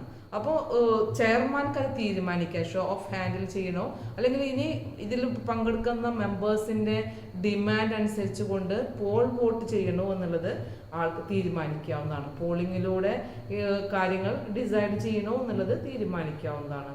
Another one, power to give ruling on point of order. Point of order എന്ന് പറയുമ്പോൾ ചില കേസുകളിൽ മീറ്റിങ്ങുകളൊക്കെ റൺ ചെയ്യുമ്പോൾ പ്രൊസീഡിങ് ചെയ്തുകൊണ്ടിരിക്കുമ്പോൾ തന്നെ ചില ഇറഗുലാരിറ്റീസുകളൊക്കെ അല്ലെങ്കിൽ ചില മിസ്അപ്രോപ്രിയേഷൻസുകളൊക്കെ നടന്നു അല്ലെങ്കിൽ നിയമവിരുദ്ധമായി എന്തെങ്കിലുമൊക്കെ നടക്കുന്നു എന്ന് പറഞ്ഞുകൊണ്ട് ചില ആളുകൾ അതെന്ത് ചെയ്യാറുണ്ട്, ശബ്ദം ഉയർത്താറുണ്ട്. അപ്പം അതിനെക്കുറിച്ചുള്ള തീരുമാനം എടുക്കാനുള്ള അതാണ് പോയിന്റ് ഓഫ് ഓർഡർ എന്നതുകൊണ്ട് ഉദ്ദേശിക്കുന്നത്. അതിനെക്കുറിച്ച് തീരുമാനം എടുക്കാനുള്ള ആ റൂള് എങ്ങനെ ആയിരിക്കണം, അയാളോട് അത് പറഞ്ഞ് മനസ്സിലാക്കുകയാണോ അല്ലെങ്കിൽ അങ്ങനെ ഒരു ഇറഗുലറായിട്ട് വന്നിട്ടുള്ള ഇറഗുലാരിറ്റി കാണിച്ച മെമ്പർക്കെതിരെ എന്തെങ്കിലും നടപടികൾ എടുക്കുകയാണോ എന്ന് തീരുമാനിക്കേണ്ടത് ചെയർമാനാണ്. Then power to use casting vote, second vote. Casting vote എന്ന് പറഞ്ഞു കഴിഞ്ഞാൽ ഒരു നിർണായക വോട്ട്, എല്ലാ വോട്ടും ഈക്വലായി എന്നുണ്ടെങ്കിൽ നമ്മൾ സാധാരണ എന്ത് ചെയ്യും, ആരാണ് ഇലക്ട് ചെയ്യുന്നത് അല്ലെങ്കിൽ അതിന് ഈക്വൽ വോട്ട് വന്ന സന്ദർഭങ്ങളിലൊക്കെ ഒരു വോട്ടും കൂടെ ചെയ്യുകയാണെങ്കിൽ ഒരു ഭൂരിപക്ഷം ഏതെങ്കിലും ഒരു ഗ്രൂപ്പിനായിരിക്കും. അപ്പം അങ്ങനെ സെക്കൻഡായിട്ട് ചെയ്യാനുള്ള ഒരു വോട്ടിംഗ് പവറിനെ പറയുന്നതാണ് കാസ്റ്റിംഗ് വോട്ട്. ആ കാസ്റ്റിംഗ് വോട്ട് ചെയ്യാൻ റൈറ്റ് ആർക്ക് മാത്രമേ ഉള്ളൂ, ചെയർമാന് മാത്രമേ ഉള്ളൂ. That is the power to use the casting vote. Another one, power to expel the disorderly person. ഇപ്പം മീറ്റിങ്ങിൻ്റെ ഇടയിലും ചില ആളുകളൊക്കെ എന്ത് ചെയ്യാം, ഡിസോബീഡിയൻസുകളൊക്കെ കാണിക്കാം, അല്ലെങ്കിൽ റൂൾസുകൾക്ക് വിപരീതമായിട്ട് എന്തെങ്കിലും പറയുകയാണെന്നുണ്ടെങ്കിൽ അല്ലെങ്കിൽ അതിൽ നമ്മുടെ മീറ്റിങ്ങിൻ്റെ ഡെക്കോറത്തിന് വിപരീതമായിട്ട് പ്രവർത്തിക്കുകയാണെങ്കിൽ അവരെ എന്ത് ചെയ്യാം, ഇതിൽ നിന്ന് പുറത്താക്കാം. എക്സ്പെൽ ചെയ്യാനുള്ള റൈറ്റും നമ്മുടെ ചെയർമാനുണ്ട്. Then power to declare result of the voting. ഇപ്പോൾ വോട്ടിംഗ് ചെയ്ത് കഴിഞ്ഞാൽ ഇപ്പോൾ ഷോ ഓഫ് ഹാൻഡ് ആണെന്നുണ്ടെങ്കിലും എത്ര ആൾ കൈപ്പൊക്കി, ആ കൈപ്പൊക്കിയ ആളുകളുടെ എണ്ണം കണക്കാക്കി ആ ഒരു റിസൾട്ട് പ്രഖ്യാപിക്കേണ്ടത് ആരാണ്, ചെയർമാനാണ്. ഇപ്പോൾ പോളിംഗ് ചെയ്ത് കഴിഞ്ഞാലും ആ വോട്ടിൻ്റെ എണ്ണം കൗണ്ട് ചെയ്തുകൊണ്ട് എന്ത് ചെയ്യണം, റിസൾട്ട് ഡിക്ലെയർ ചെയ്യണം. അപ്പോൾ power to declare the voting is entitled by the chairman. Then power to adjourn the meeting under certain circumstances. ചില കേസുകളിൽ എന്ത് ചെയ്യാം, മീറ്റിംഗ് നീട്ടിവെക്കാം, അഡ്ജേൺ ചെയ്യാം. അങ്ങനെയുള്ള സന്ദർഭങ്ങൾ വന്നു കഴിഞ്ഞാൽ അതിനുള്ള റൈറ്റ്, അഡ്ജേൺ ചെയ്യുന്നു എന്ന് പറയുന്ന റൈറ്റ് ആർക്കാ യൂസ് ചെയ്യാൻ പറ്റുന്നത്, ചെയർമാനാണ്. ലാസ്റ്റ് പോയിന്റ് പറയുന്നത് power to reject the decision of the meeting even if it is arrived by the majority of members. അതായത് ഇപ്പോൾ മീറ്റിങ്ങിൽ പാസ്സാക്കിയിട്ടുള്ള ഒരു നിയമം, ഒരു ഡിസിഷൻ എല്ലാ മെമ്പേഴ്സും അതിനെ മെജോറിറ്റി മെമ്പേഴ്സും സപ്പോർട്ട് ചെയ്ത് കഴിഞ്ഞാൽ അതൊരു തീരുമാനമായിട്ട് വരും. പക്ഷെ അങ്ങനെ വന്നു കഴിഞ്ഞാൽ പോലും അതിനെ അനുകൂലിക്കാതിരിക്കാൻ അല്ലെങ്കിൽ അതിനെ റിജക്റ്റ് ചെയ്യാൻ, ആ തീരുമാനം എടുക്കാതിരിക്കാൻ, പാസ്സാക്കാതിരിക്കാനുള്ള പവർ പോലും ആർക്കുണ്ട്, ഈ പറയുന്ന ചെയർമാനുണ്ട്. എല്ലാവരും പാസ്സാക്കി കഴിഞ്ഞാൽ അത് ഓക്കെ ആണെന്ന് പറയേണ്ട ഒരു ആവശ്യം ആർക്കില്ല, ഈ പറയുന്ന ചെയർമാനില്ല. അതിനെ കമ്പനിയുടെ ബെനിഫിറ്റിന് വേണ്ടി, ഷെയർ ഹോൾഡേഴ്സിൻ്റെ ഇൻട്രസ്റ്റ് പ്രൊട്ടക്റ്റ് ചെയ്യാനായിട്ട് അല്ലെങ്കിൽ കമ്പനിയുടെ ആക്ട് ആൻഡ് റൂൾസിന് പ്രൊവൈഡ് ചെയ്യുന്ന രീതിയിൽ പ്രവർത്തിക്കുന്നതിന് വേണ്ടി അത് റിജക്റ്റ് ചെയ്യണമെന്നുണ്ടെങ്കിൽ നമ്മുടെ ചെയർമാന് അതെന്ത് ചെയ്യാം, റിജക്റ്റ് ചെയ്യാം. ഈ പവറാണ് നമ്മുടെ കമ്പനീസ് ആക്ടിൽ പവേഴ്സ് ഓഫ് ചെയർമാൻ എന്നതുകൊണ്ട് ഉദ്ദേശിക്കുന്നത്. ഓക്കെ, അനദർ വൺ പറയുന്നത് ഡ്യൂട്ടീസ് ഓഫ് ചെയർമാൻ ആണ്. അപ്പോൾ ആദ്യം നമ്മൾ പവറാണ് പഠിച്ചു വെക്കേണ്ടത്. ഈ പവറുകളൊക്കെ എന്ത് ചെയ്യണം, അയാളുടെ ഡ്യൂട്ടി ആയിട്ട് മാറും. അത് ഇങ്ങനെയൊക്കെ ചെയ്യാനുള്ള പവർ ഉണ്ടെങ്കിൽ ഓട്ടോമാറ്റിക്കലി അതെല്ലാം ആ പവറുകളൊക്കെ അയാൾ യൂസ് ചെയ്യേണ്ടിയിരിക്കുന്നു എന്നുള്ളതാണ്. അത് അയാളുടെ ഡ്യൂട്ടിയുടെ ഒരു ഭാഗമായിട്ട് മാറുന്ന, അല്ലെങ്കിൽ ഒരു ഒബ്ലിഗേഷൻ അല്ലെങ്കിൽ റെസ്പോൺസിബിലിറ്റി അയാൾക്ക് ഉണ്ടായിത്തീരുന്നു. First one, to see that meeting is duly convened and properly constituted. അതായത് റൂൾസിനും റെഗുലേഷൻസുകൾക്കും അനുസരിച്ച് കൊണ്ട് മീറ്റിംഗ് കൺവീൻ ചെയ്യേണ്ടതാണ് ആര്, ചെയർമാൻ എന്ന് പറയുന്നത്. അതിൻ്റെ പ്രൊസീഡിങ്സ് കംപ്ലീറ്റ് ചെയ്യേണ്ടതും പ്രിസൈഡ് ചെയ്യേണ്ടതും ചെയർമാനാണ്. അപ്പോൾ പ്രോപ്പർലി അത് കോൺസ്റ്റിറ്റ്യൂട്ട് ചെയ്തു എന്നുള്ളത് ഉറപ്പുവരുത്തേണ്ടതും അത് മെയിൻറ്റെയിൻ ചെയ്യേണ്ടതും ആരാണ്, ചെയർമാൻ്റെ ഡ്യൂട്ടിയാണ്. Number 2, to see that minutes of the last meeting are read, confirmed and signed by him. കഴിഞ്ഞ മീറ്റിങ്ങിൽ ഒഫീഷ്യലായിട്ട് റെക്കോർഡ് ചെയ്തിട്ടുള്ള തീരുമാനങ്ങളെല്ലാം മിനിറ്റ്സ് ബുക്കിലാണ് റെക്കോർഡ് ചെയ്ത് വെക്കുക. ആ ഒഫീഷ്യൽ റെക്കോർഡിനെ പറയുന്ന പേരാണ് മിനിറ്റ്സ്. അപ്പോൾ കഴിഞ്ഞ മീറ്റിങ്ങിൽ റെക്കോർഡ് ചെയ്തിട്ടുള്ള മിനിറ്റ്സുകൾ ഈ മീറ്റിങ്ങിൽ അതെന്ത് ചെയ്യണം? കഴിഞ്ഞ മീറ്റിങ്ങിൽ ഇതൊക്കെ പാസ്സാക്കിയതാണ്, തീരുമാനമായിട്ട് അംഗീകരിച്ചതാണ് എന്നുള്ളത് ഇവിടെ വായിക്കണം. വായിച്ചതിന് ശേഷം മീറ്റിങ്ങിൽ അത് എന്ത് ചെയ്യണം? ചെയർമാൻ സൈൻ ചെയ്തിരിക്കണം. അതതിൻ്റെ ഒരു ഒഫീഷ്യൽ പ്രൊസീഡിങ്സ് ആണ്. അത് ചെയ്യേണ്ടിയിരിക്കുന്നു എന്നുള്ളത് അദ്ദേഹത്തിൻ്റെ ഡ്യൂട്ടിയാണ്. Another one, to see the proceedings of the meeting are conducted according to the rules. അതായത് അജണ്ടയിൽ നമ്മൾ പറഞ്ഞു, ഒരു മീറ്റിംഗ് വിളിച്ചു ചേർക്കുമ്പോൾ അജണ്ട തയ്യാറാക്കിയിരിക്കണം. അജണ്ടയിൽ സ്പെസിഫൈ ചെയ്തിട്ടുള്ള ഓരോ സ്റ്റേറ്റ്മെൻറ്റ്സുകളും അല്ലെങ്കിൽ ഓരോ ഐറ്റംസുകളാണ് മീറ്റിങ്ങിൽ എന്ത് ചെയ്യുന്നത്? ട്രാൻസാക്ട് ചെയ്യുന്ന ബിസിനസ് അഫയേഴ്സ് എന്ന് പറയുന്നത്. അതെല്ലാം ശരിയായിട്ട് തന്നെയാണ് ചെയ്യുന്നത് എന്നുള്ളത് ഉറപ്പുവരുത്താനായിട്ട് ഉറപ്പുവരുത്തേണ്ടത് ചെയർമാൻ്റെ ഡ്യൂട്ടിയാണ്. നെക്സ്റ്റ് പറയുന്നത് പ്രോപ്പർ ഓർഡർ ആൻഡ് ഡെക്കോറം, അതനുസരിക്കുന്നുണ്ട് എന്നുള്ളത് ഉറപ്പിക്കണം. അതായത് പ്രോപ്പർ ഡെക്കോറം ആൻഡ് ഓർഡർ എന്ന് പറഞ്ഞാൽ ഒരു മീറ്റിംഗ് കൺവീൻ ചെയ്യാൻ ഇത്ര ആളുകൾ വേണം. അപ്പോൾ അതെന്തായിരിക്കണം? ക്വാറം കംപ്ലീറ്റ് ആവണം. നോട്ടീസ് നൽകേണ്ടത് ഒരു പ്രൊവിഷനാണ്, അതിൻ്റെ ഡെക്കോറാണ്. അപ്പം അത് ശ്രദ്ധിക്കണം. ടൈമും പ്ലേസും അതൊക്കെ ശരിയാണോ എന്നുള്ളത് തീരുമാനിക്കണം. തീരുമാനിച്ചതിനനുസരിച്ചാണോ എന്നുള്ളത് നോക്കേണ്ടതാണ്. അപ്പോൾ ആ ഒരു ഓർഡർ ആൻഡ് ഡെക്കോറം അനുസരിച്ചുകൊണ്ട് തന്നെയാണ് മീറ്റിംഗ് കൺവീൻ ചെയ്യുന്നത് എന്നുള്ളത് നോക്കേണ്ടതാണ് അദ്ദേഹം. Another one, to see 7th point, all members including minority get equal opportunity to express their views. അതായത് ഇപ്പോൾ കമ്പനി മീറ്റിങ്ങുകളായിരിക്കുമ്പോൾ ഇപ്പോൾ ഷോ ഓഫ് ഹാൻഡിൽ എന്ത് ചെയ്യാം? വോട്ടിംഗ് രേഖപ്പെടുത്താം. അപ്പോൾ അതിന് എല്ലാവർക്കും അത് രേഖപ്പെടുത്താവുന്നതാണ്. അതൊരു വോട്ടേ ഉള്ളൂ, എല്ലാവർക്കും പല വട്ടം കൈപ്പൊക്കാൻ പറ്റില്ലല്ലോ. ഒരേ സമയത്ത് ഒരു കാര്യത്തിന് വേണ്ടി ഒരേ വട്ടം മാത്രമേ അവർക്ക് എന്ത് ചെയ്യാൻ പറ്റുള്ളൂ?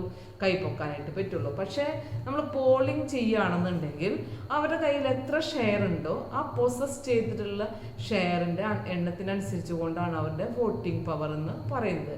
അപ്പോൾ കുറച്ച് വോട്ട് എടുത്തിട്ടുള്ള ആളുകളായി കഴിഞ്ഞാലും അവർക്ക് വോട്ടിംഗ് പവർ ഉണ്ട്. അപ്പോൾ ചെയർമാൻ ശ്രദ്ധിക്കേണ്ടതാണ്, പല വിഷയങ്ങളും ഡിസിഷൻസുകൾ വരുമ്പോൾ അത് പാസ്സാക്കണമെന്നുണ്ടെങ്കിൽ വോട്ടിംഗ് ചെയ്യേണ്ടതായിട്ട് വരും. അങ്ങനെയുള്ള കേസുകളിൽ മൈനോറിറ്റി ആയിട്ട് വരുന്ന ചില ഗ്രൂപ്പുകൾ ഉണ്ടായിരിക്കും, അവർക്കും ഈക്വൽ ഓപ്പർച്യൂണിറ്റി വോട്ട് ചെയ്യാൻ കിട്ടിയിട്ടുണ്ട് എന്നുള്ളത് ഉറപ്പുവരുത്തണം. അതായത് ആ എല്ലാ ഷെയർ ഹോൾഡേഴ്സിൻ്റെയും ഇൻട്രസ്റ്റിനെ പ്രൊട്ടക്ട് ചെയ്യുന്നുണ്ട് എന്നുള്ളത് ഉറപ്പുവരുത്തേണ്ടത് ചെയർമാൻ്റെ ഡ്യൂട്ടിയാണ്. Another one, to see the personnel attending the meeting are prevented from the discussing matters in whispers among themselves and in small group. ഇപ്പം മീറ്റിംഗ് വിളിച്ച് ചേർത്ത് കഴിഞ്ഞാലും ഇപ്പോൾ ഒരു ലാർജ് ഗ്രൂപ്പ് ആകുമ്പോൾ ചില ആളുകൾ ചെറിയ ഗ്രൂപ്പുകളായിരുന്ന് ചില കാര്യങ്ങളൊക്കെ എന്ത് ചെയ്യാം? സംസാരിക്കാം. അൺഒഫീഷ്യലായിട്ടോ അല്ലെങ്കിൽ ഒഫീഷ്യലായിട്ടുള്ള കാര്യങ്ങൾ. അപ്പോൾ ഒരു വിസ്പറിംഗ് ആണ്, അവിടുന്ന് ചെറിയ ചെറിയ സംസാരങ്ങളൊക്കെ ഉണ്ടാകുമ്പോൾ അതിനെ പ്രിവെൻറ്റ് ചെയ്യേണ്ടതാണ്. അത് ഒഴിവാക്കാൻ പറ്റുമെന്നുണ്ടെങ്കിൽ അങ്ങനെ ഒഴിവാക്കണം. ആ ഒരു സ്മോൾ ഗ്രൂപ്പിനെ പ്രിവെൻറ്റ് ചെയ്യണം. അങ്ങനെ ഉള്ള ആളുകൾ ആരാണെന്നുള്ളത് നോക്കി അതിനെ പ്രിവെൻറ്റ് ചെയ്യേണ്ടതാണ്. അനദർ വൺ പറയുന്നത്, to see the minutes of the business conducted at the meeting are kept and signed by him. ഓരോ മീറ്റിംഗ് കഴിഞ്ഞാലും ആ മീറ്റിങ്ങിൻ്റെ മിനിറ്റ്സ് തയ്യാറാക്കണം. തയ്യാറാക്കിയിട്ടുള്ളത് സൈൻ ചെയ്യേണ്ട ഡ്യൂട്ടിയും ആരുടേതാണ്? ചെയർമാൻ്റെതാണ്. ലാസ്റ്റ് മീറ്റിങ്ങിനിടയിൽ പോയിന്റ് ഓഫ് ഓർഡർ വരുന്നുണ്ടെങ്കിൽ, നമുക്ക് നേരത്തെ ഞാൻ പറഞ്ഞ പോയിന്റാണ് പവർ എന്നിടത്ത് പോയിന്റ് ഓഫ് ഓർഡർ. അതായത് പോയിന്റ് ഓഫ് ഓർഡർ എന്ന് പറയുമ്പോൾ മീറ്റിംഗ് പ്രൊസീഡ് ചെയ്യുന്നതിനിടയിൽ ഏതെങ്കിലും വ്യക്തികളൊക്കെ പറയാണ് ചില ഇറഗുലാരിറ്റീസുകളൊക്കെ ഈ മീറ്റിങ്ങിൽ ഉണ്ടായിട്ടുണ്ട് എന്ന് പറയുന്ന ഒരു ശബ്ദം ഉയർന്നു വരുന്നുണ്ടെങ്കിൽ അതിനെക്കുറിച്ച് അതിൻ്റെ റൂൾസുകൾ എന്താണ് എന്നുള്ളതും അല്ലെങ്കിൽ അതിനുള്ള കാരണം എന്താണെന്നുള്ളതും മനസ്സിലാക്കി അതിനെ നിയന്ത്രിക്കാനും അതിനുള്ള റൂള് ഇൻസ്ട്രക്ഷൻ കൊടുക്കാനുള്ള പവറും ഡ്യൂട്ടിയും അത് ചെയ്യേണ്ട ഡ്യൂട്ടിയും ചെയർമാൻ തന്നെയാണ്. അനന്തർ വൺ, കാസ്റ്റിംഗ് വോട്ടിനെ കുറിച്ചിട്ടാണ് പറയുന്നത്. കമ്പനിയുടെ താല്പര്യങ്ങൾക്കനുസരിച്ച് കൊണ്ട് സെക്കൻഡ് വോട്ടിംഗ് വരുന്നുണ്ടെങ്കിൽ, ഈക്വൽ വോട്ടിംഗ് വരുന്ന സമയത്ത് സെക്കൻഡ് വോട്ടിംഗ് രേഖപ്പെടുത്തേണ്ട സന്ദർഭം വന്നു കഴിഞ്ഞാൽ അത് ഉപയോഗിക്കേണ്ട ഡ്യൂട്ടിയും ആർക്കുണ്ട്? ചെയർമാനുണ്ട്. അപ്പോൾ ചെയർമാൻ്റെ ഡ്യൂട്ടിയും പവറും വളരെ വിശാലമാണ്. കാരണം കമ്പനിയുടെ താല്പര്യങ്ങൾക്കും ഷെയർ ഹോൾഡേഴ്സിൻ്റെ പ്രൊട്ടക്ഷനും കമ്പനിയുടെ ആക്ട് ആൻഡ് റൂൾസുകൾക്ക് അനുസരിച്ച് കൊണ്ട് ചെയ്യേണ്ട എല്ലാ ഡ്യൂട്ടീസുകളാണ് നമ്മളിവിടെ പറഞ്ഞിട്ടുള്ളത്. അത് പവേഴ്സ് പറയുമ്പോൾ നമുക്ക് ഓട്ടോമാറ്റിക്കലി അതെല്ലാം ഒരു ഡ്യൂട്ടിയുടെ ഭാഗമായി മാറുന്നു എന്നുള്ളത് കൂടെ മനസ്സിലാക്കി കഴിഞ്ഞാൽ അത് സെപ്പറേറ്റ് പഠിക്കേണ്ടതായിട്ട് വരില്ല. അതെല്ലാം ഒന്ന് നോട്ട് ചെയ്യേണ്ട ആവശ്യമേ ഉള്ളൂ. ഓക്കെ, നമുക്കിപ്പോൾ ഈ ഒരു പോയിന്റിൽ ചെയർമാൻ എന്ന് പറയുന്ന ടോപ്പിക്കിനെ കുറിച്ച് ചെയർമാൻ ആരാണ് എന്നുള്ളതും ചെയർമാന്റെ ക്വാളിറ്റി എങ്ങനെയാന്നുള്ളതും ചെയർമാൻ എങ്ങനെ ഇലക്ട് ചെയ്യപ്പെടുന്നു എന്നുള്ളതും ചെയർമാന്റെ പവേഴ്സും ഡ്യൂട്ടീസും ഇതാണ് നമുക്ക് ഈ ഒരു ചെയർമാൻ എന്ന് പറയുന്ന ടോപ്പിക്കിൽ പഠിക്കേണ്ടതുള്ളൂ. ഓക്കെ, ലാസ്റ്റ് നമുക്കിതിൽ പറയാനുള്ളത് അജണ്ട എന്ന് പറയുന്ന ഒരു ടോപ്പിക്കാണ്. എന്തായിരിക്കും അജണ്ട എന്ന് പറഞ്ഞു കഴിഞ്ഞാൽ, agenda is the programme of the meeting. മീറ്റിങ്ങിൽ എന്തൊക്കെയാണോ ചെയ്യുന്നത് അതിൻ്റെ ഒരു പ്രോഗ്രാം ചാർട്ട്, ഒരു ഒഫീഷ്യൽ ആയതുകൊണ്ട് അതിന് എന്ത് പറയാണ്, അജണ്ട എന്ന് പറയാണ്. അപ്പോൾ എ ടു സെഡ് മീറ്റിങ്ങിനെ കുറിച്ചുള്ള ഫുൾ ഐറ്റംസുകൾ ഏതിൽ പറയണം, ഈ അജണ്ടയിൽ പറയണം. അപ്പോൾ അജണ്ട എന്ന് പറഞ്ഞു കഴിഞ്ഞാൽ it is a programme that is to be the particulars or the matters to be transacted or discussed in the meeting, it is called agenda. അപ്പോൾ അജണ്ട തയ്യാറാക്കേണ്ടത്, ഒരു ഡ്രാഫ്റ്റ് ചെയ്യേണ്ടതൊക്കെ ആര് തന്നെയാണ്, കമ്പനിയുടെ സെക്രട്ടറി ആണ്. അത് ചെയർമാനുമായിട്ട് കൺസൾട്ട് ചെയ്തതിന് ശേഷമായിരിക്കണം സെക്രട്ടറി അത് ഡ്രാഫ്റ്റ് ചെയ്യേണ്ടത്. അപ്പോൾ കമ്പനിയുടെ മീറ്റിങ്ങിൽ എന്തൊക്കെയാണ് ഡിസ്കസ് ചെയ്യേണ്ടതിനെ കുറിച്ചുള്ള ഇൻഫർമേഷൻ ഓരോ ടൈപ്പിലുള്ള മീറ്റിങ്ങിനനുസരിച്ച് കൊണ്ട് വ്യത്യാസമായിരിക്കും. ആനുവൽ ജനറൽ മീറ്റിംഗ് വരുമ്പോൾ വേറൊന്നായിരിക്കും, ഓരോ സ്റ്റാറ്റ്യൂട്ടറി മീറ്റിംഗ് വരുമ്പോൾ സ്റ്റാറ്റ്യൂട്ടറി റിപ്പോർട്ടോടുകൂടെ ആയിരിക്കണം എന്ത് ചെയ്യേണ്ടത്, ഒരു അജണ്ട തയ്യാറാക്കേണ്ടത്. അപ്പോൾ അത് ചെയർമാനുമായി കൺസൾട്ട് ചെയ്തിട്ടാണ് സെക്രട്ടറി അത് ഡ്രാഫ്റ്റ് ചെയ്യേണ്ടത്. അപ്പോൾ അതുമാത്രമല്ല, ഒരു സിസ്റ്റമാറ്റിക് ആയിട്ടുള്ള രീതിയിൽ അതിനെ നെസസറി ആയിട്ടുള്ള എല്ലാ ഡീറ്റെയിൽസും ഉൾപ്പെടുത്തിക്കൊണ്ട് അത് ഡ്രാഫ്റ്റ് ചെയ്യേണ്ടതാണ്. നമുക്ക് എസെൻഷ്യൽ ആയിട്ടുള്ള എല്ലാ എലമെൻസുകളും അല്ലെങ്കിൽ എല്ലാ ഇൻഫർമേഷൻസുകളും ഓരോ പോയിന്റുകളും നമ്മുടെ ബിസിനസ്സിനുമായി റിലേറ്റഡ് ആയിട്ട് ചർച്ച ചെയ്തുവെന്ന് ഉറപ്പുവരുത്തണം. ഇപ്പോൾ സിസ്റ്റമാറ്റിക് ആയിട്ടായിരിക്കണം അജണ്ട പ്രിപ്പയർ ചെയ്യേണ്ടത്. അനദർ വൺ പറയുന്നത്, ഈ നമ്മൾ സിസ്റ്റമാറ്റിക് ആയിട്ട് തയ്യാറാക്കണം എന്ന് പറയുമ്പോൾ ഏറ്റവും ഇമ്പോർട്ടൻ്റ് ഉള്ള വിഷയങ്ങൾ എന്താണോ അതനുസരിച്ച് കൊണ്ട് ഒരു പ്രയോറിറ്റി അജണ്ടകൾക്ക് ഉണ്ടായിരിക്കണം. മോസ്റ്റ് ഇമ്പോർട്ടൻ്റ് ഏതാ, ലെസ് ഇമ്പോർട്ടൻ്റ് ആയിട്ടുള്ള ടോപ്പിക്സുകൾ ഏതാണ്, ഏത് ബിസിനസ് ട്രാൻസാക്ഷൻസുകളാണ് അങ്ങനെ വരുന്നതെങ്കിൽ അതിൻ്റെ ഒരു ഓർഡറിലായിരിക്കണം എന്ത് ചെയ്യേണ്ടത്, അജണ്ട തയ്യാറാക്കേണ്ടത്. പിന്നെ അത് മാത്രമല്ല, ഒരു ഐറ്റംസ് ആണ് അല്ലെങ്കിൽ പ്രോഗ്രാമാണ്, അപ്പോൾ അതിനെ സീരിയൽ നമ്പേർഡ് ആക്കിയിരിക്കണം. നമ്പർ 1, നമ്പർ 2, നമ്പർ 3 എന്ന് പറഞ്ഞുകൊണ്ട് ഓരോ ടോപ്പിക്സുകളും ഓരോ ഐറ്റംസുകളും അതിൽ എന്ത് ചെയ്യണം, സീരിയലി നമ്പേർഡ് ആക്കിയിരിക്കണം. അപ്പോൾ ഇത്രയും പോയിന്റ്സുകൾ ഉൾപ്പെടുന്ന ഒരു ടോപ്പിക്കാണ് agenda. Then agenda means the programme of the business to be transacted at a meeting. It is also means item to be transacted in the meeting. മീറ്റിങ്ങിൽ വന്ന ആളുകൾക്ക് കാര്യങ്ങൾ എന്താണെന്നുള്ളത് മനസ്സിലാകാനായിട്ട് അങ്ങനെ ഇങ്ങനെയും എന്ത് ചെയ്താൽ പോരാ, പ്രസൻറ്റ് ചെയ്താൽ പോരാ. ഒരു സിസ്റ്റമാറ്റിക് ആയിട്ട് ഒരു പ്രയോറിറ്റി നൽകേണ്ട വിഷയങ്ങൾ ഏതാണെന്ന് മനസ്സിലാക്കി ഒരു സീരിയൽ നമ്പറുകളെല്ലാം കൊടുത്തുകൊണ്ട് ആയിരിക്കണം അതിൻ്റെ വിഷയാവതരണം നടത്തേണ്ടത്. അപ്പം അങ്ങനെ വിഷയാവതരണം നടത്താനായിട്ടുള്ള ഒരു പ്രോഗ്രാം അല്ലെങ്കിൽ ഐറ്റംസ് ഉൾക്കൊള്ളിക്കുന്ന ഒരു ഡോക്യുമെൻ്റായിട്ട് പ്രിപ്പയർ ചെയ്യേണ്ടതാണ് അജണ്ട എന്ന് പറയുന്നത്. Agenda is the program that is to be transacted or to be discussed, which are the items to be included in the meeting. It is called agenda.